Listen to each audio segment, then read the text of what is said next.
Hal tersebut disampaikan oleh Kapolda Metro Jaya Inspektur Jenderal Tito Karnavian Jumat siang saat menggelar hasil tangkapan di Main Hall Mapolda Metro Jaya. Menurut Tito bahwa pihaknya melalui Subdit Kejahatan dan Kekerasan Direktorat Reserse Kriminal Umum Polda Metro Jaya setelah membongkar sindikat penipuan dan pemerasan dan mengamankan 86 warga negara asal China dan Taiwan yang terlibat dalam sindikat kejahatan cybercrime, kejahatan penipuan transinternasional, serta menyita sejumlah barang bukti.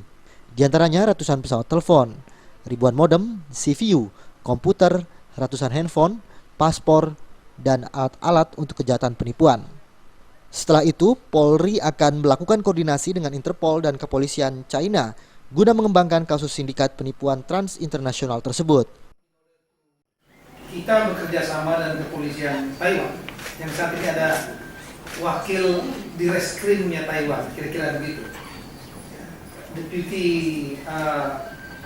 Head of CID, Criminal Investigation Department dari Taiwan, yang memberikan informasi kepada kita tentang aktivitas ini.